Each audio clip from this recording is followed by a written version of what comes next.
Now, I'm currently filling 20 spots in my Discord channel that gets you access to free ebooks, weekly coaching, weekly live streams, additional content, as well as the defensive crash course. Again, it's completely free, capped at 20 people. The Discord is going to be linked in the description. Join today. We'll see you guys in the Discord channel, and let's get to this defensive breakdown. All right, this is going to be, I'm excited about this. Really unique look. So we get to see all of his adjustments. As far as zone drops, I'll let you know right now, he is not running zone drops out of nickel 335 wide. Now, the reason you come on 335 to audible over is because you now have, count it, 3, 6, I believe you have 8 DBs. Brain's kind of flustered right now. But you have 8 DBs on the field that are treated as linebackers, meaning that if they go to an under center formation, you don't get weak boxed. And that's kind of one thing I hope they fix next year is really overhaul the weak box system. But you don't get weak box, you get speed. If you don't believe me, you'll believe me in this game. Speed is the only thing that matters in this game. As right there, he gets an overthrow, a really lucky overthrow. Speed, especially when he's playing man defense, is what his primary defense is literally the most important thing in this game. Yeah, you can argue against your wall. Point number 1 right there, speed. He got burned over the top. Deep zones just suck. This is why I don't play man defense, because deep zones, they're pretty terrible to begin with, but when you're running a man-to-man defense, they ain't going to do much. Now right here, inside third and running a double Mabel without zone drops, running a double Mabel, in my opinion, is useless. The point of a double Mabel is to take away a high-low read, and generally seam flats and hard flats are going to play fairly similar. And so if you're going to run a double Mabel, you have to have zone drops. You can't just run it stock, which kind of screws up some of the zones, but pick your poison. So right here, if you looked back, go back to that video real quick. You guys can see he's running a speed package, which I didn't know about in 5.3. You can go ahead and run speed package, meaning he gets DBs and secondary out at goal line right there. Easy dot. He actually catches him. I don't know why he didn't move somebody out right there. That's a big thing. If you see them motioning out the running back, you better motion somebody out with them to guard the flats. Otherwise, it's an easy dot. Bada bing, okay. Again, no zone drops. You see what happens when you don't run zone drops? That's what happens. You're going to give up crossers every single time. Now, if you're playing zone, you run zone drops, okay? Learning match defense, run zone drops. If you're playing man, I still like to run zone drops because that helps with crossers, that helps with corner routes, and all this other stuff. And right here, you can see just beautiful. This is like textbook defense. I don't have much to complain about time management.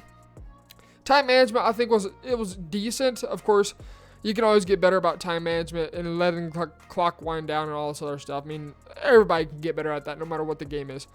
But right here, again, no zone drops, which I think is quite unique because, one, without zone drops, again, crossers, like you can hit that crosser very easily if you wanted to.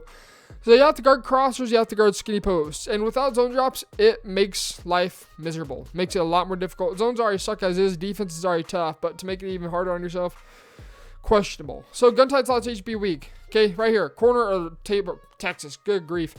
That skinny post, he probably could have threw that. And again, something about man defense is when they break, your DB, if they do not have one step versus a route tech, they have to catch up. And so that's where a speed differential comes into play. If your DB's faster, you can catch up quicker. If he's slower, he's getting left behind. And there's just no chance in him catching up. So, again, speed is speed. I'm telling you, 5 bajillion times is probably the most important thing when you're running man defense, specifically zones. You can get away with slower defenders because you're not relying on one-on-one coverage and everybody just playing man-to-man. But I'd still say speed. Speed's more important than anything. Speed's more important than zone coverage. It's more important than pretty much everything. If you have to have a budget squad, get the fastest players you can possibly afford right there. This is where I believe that's deep zone KO comes into play. It might be mid zone KO, but I'm 99% sure that's deep zone KO because it's about probably about 28 yards downfield. But abilities. Talk about abilities. Probably one of the most difficult things to read in this game, especially when you don't get to see the pre-game menu, is you essentially have to guess what abilities they have. So I'm going to guess that he has at least 1 deep route KO, maybe 2. So I'm thinking those safeties over the top probably have flat zone KO and or deep zone KO.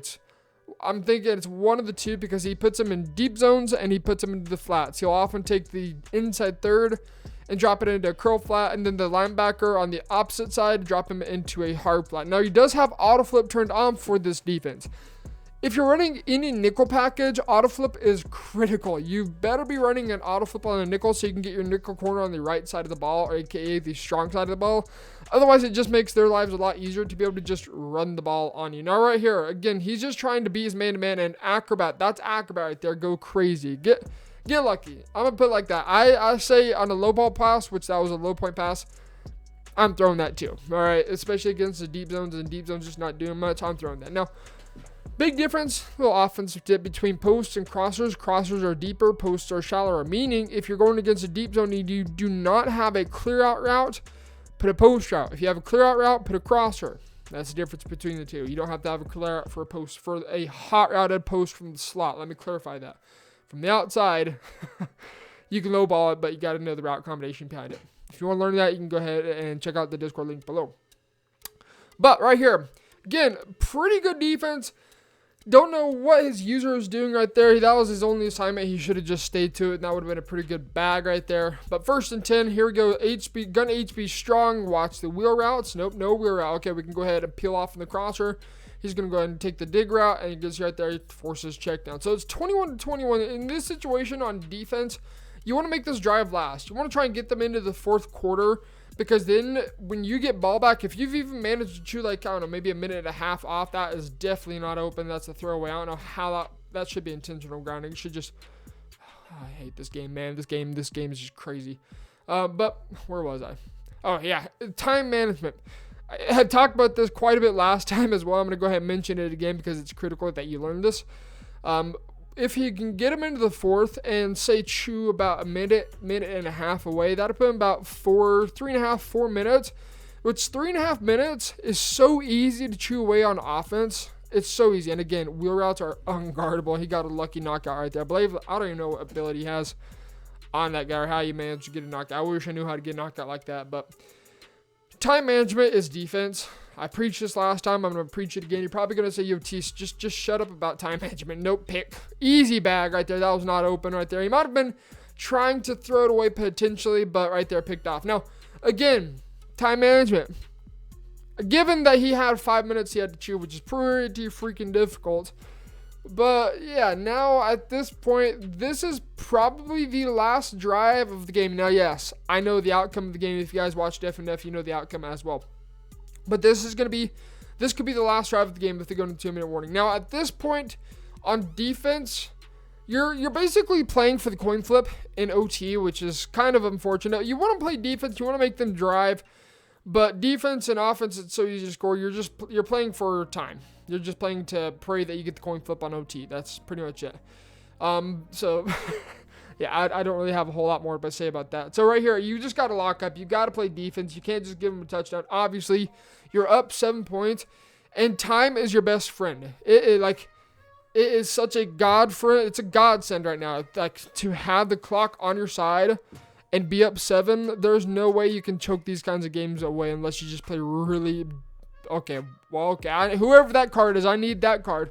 There's no way you should be able to lose this game. With a minute left to go, 3 timeouts, that's eternity. In Madden 22, like, if infinite times 50, well, I don't even know if that's a number, but if infinite times 50 is a number, that's what it's like. You can see right there, 470 uses a timeout because he doesn't want to go in overtime. And I agree, you don't want to just lose or win this game by chance and put it into the game of RNG because a coin flip, you lose because of a coin flip. So I agree, you want to get the ball back, you want to get a drive, but I would almost, in this case, save the timeouts. I would save a timeout to let it get a first down, and then if it's inside the 10, absolutely call those timeouts.